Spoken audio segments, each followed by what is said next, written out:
Hello everyone, welcome to the Construct Cast, the place where we build ideas together. I am your host, James Darian, and let's get started.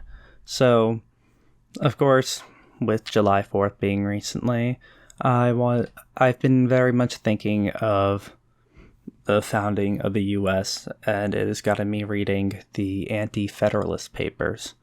Of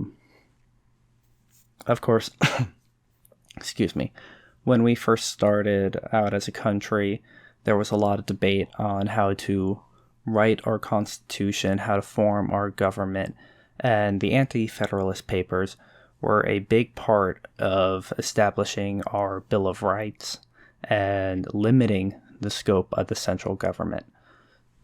Looking back at these papers, it has me realizing that for even from our founding to today's political issues, the main issue seems to be the scope of government, the power that should be given to the centralized federal government, and what is right for the people, what is right for the duty of the government to fulfill, and what is right for the people to expect from the government, as well as what people need from the government.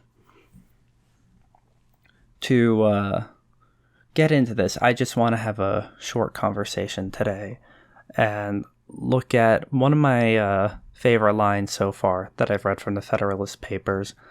This comes from, at least looking at the Federalist Papers .org. They have a list of some of the Federalist Papers, presumably all of them, but I'm not sure. But their number 60 has a quote that their Federalist Paper number 60, which is titled, Will the Constitution Promote the Interests of Favorite Classes?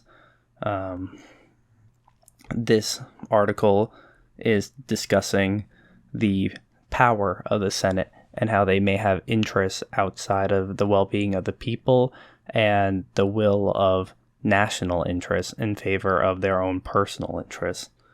This paper even went so far as to claim that the people were better off under English rule than they were as they had set up the initial Constitution for the United States. They made recognitions towards the Magna Carta and the rights instantiated by the British government. And just thinking of that, it's kind of crazy because when we look back at history, we tend to think of all the founders being very united on what they wanted and the foundations of our country. But it's amazing to see just how divisive times were back then, how even some of our founding fathers had thought, what did we fight for? Have we lost? Have we been rewarded with more tyranny than what we fought to escape? This was a big argument pushing towards us to have a Bill of Rights and to limit the scope of government. And I believe that this quote that they have that I'm about to read is really one that clarifies their perspective on federal governments. And that would be, government which permits the abuse of power recommends it and will deservedly experience the tyranny which it authorizes. For the history of mankind establishes the truth of this political adage that in governments what may be done will be done. That is a powerful message, I believe. It speaks a lot to me, saying how not only do governments that have the ability to abuse power, not only do they when they have the ability to abuse power, not only is it possible, but it's recommended. that is quite the remark. It goes with a very common saying that absolute power corrupts absolutely. And I think with many of these phrases that people use, many of these phrases that are commonly spoken, with great power comes great responsibility, and all these other taglines from media and that people grow up hearing, they don't necessarily consider what these lines really mean, what these what these perspectives are. And I just want to bring about one that I don't think people really necessarily heard. I know I haven't heard this, at least not phrased in this way, and I believe it's important that we retain the power to these phrases, to these sayings, and these quotes. All of these adages that we have, it's important that we retain their power so that when people grow up hearing them, they know what they mean, and they know that these are serious things that we're talking about here. I remember growing up hearing the words, give me liberty or give me death 1,000 times over, and hearing it, I just never took it seriously. I always thought, yeah, give me liberty or give me death. Like, I'm gonna fight for freedom and I'm gonna be strong and independent. But I never really considered what that meant. Death is gruesome, and it can be painful, and it's permanent. At least as far as we know. At least as far as anyone on this plane of existence knows. It is a permanent thing that once it happens, it's happened. Thinking of it like that, and thinking of phrases, multiple phrases that I have heard growing up that I never really gave their proper due respect. They say you need to give the devil his due. And I think this is key to that. Whenever there is anything of worth being spoken, it must retain its value. I suppose this correlates with my concept I was talking about, how ideas seem to be losing their value in recent times. They seem to be deflating in value. And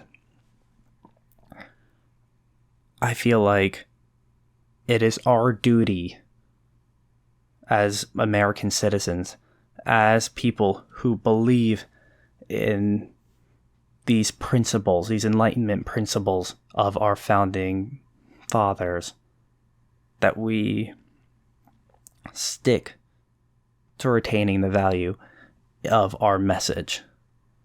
And we need to pass that along to friends, family, and the future generations yet to come.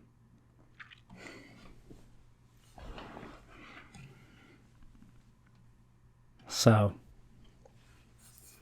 I think, considering this, governments which abuse power recommend it,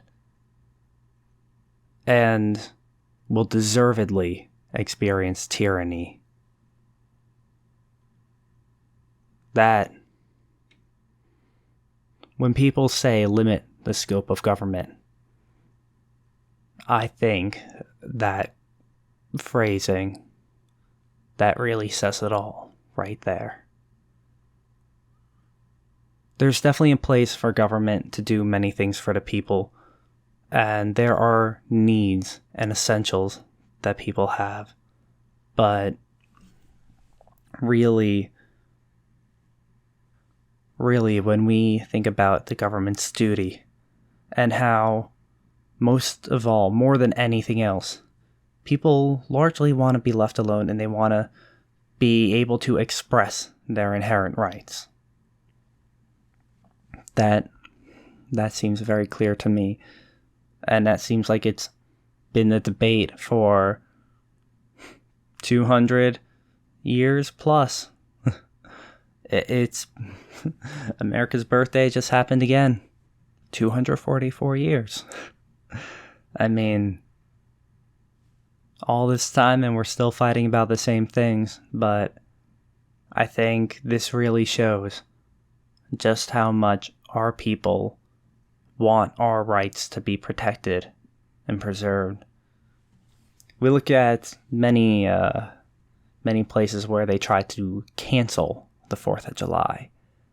And we see that in these cities, people launch fireworks for hours and hours under threats of fines and all this other stuff.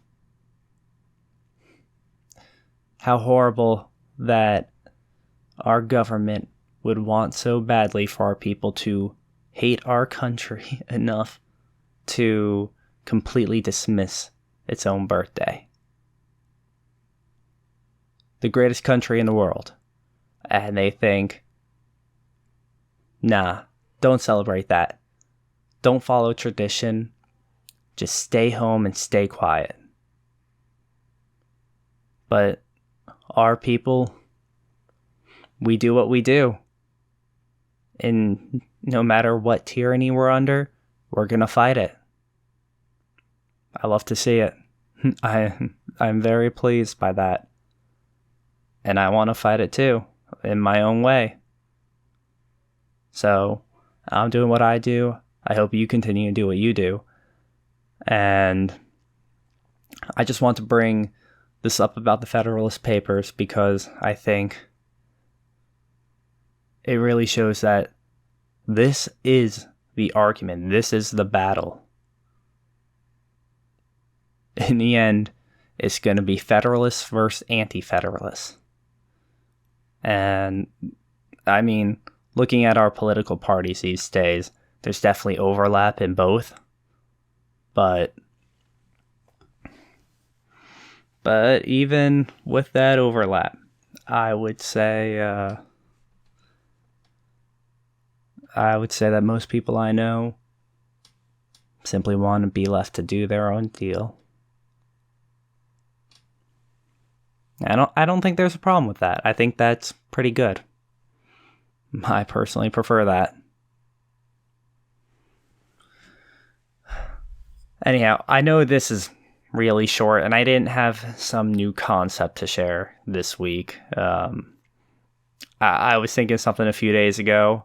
I didn't get a chance to write it down, and now I've been engrossed with all of these ideas about wanting to read and study more. So I think for the next couple of weeks, we might do a bit of a study session and reflection on one or two things that really stood out to me. I may, if I do more short podcasts like this, I will upload more often. I'll probably try to get another one out on Thursday this week, just because this one's so short. But I hope you all enjoyed, and I will talk to you all later. Have a good one.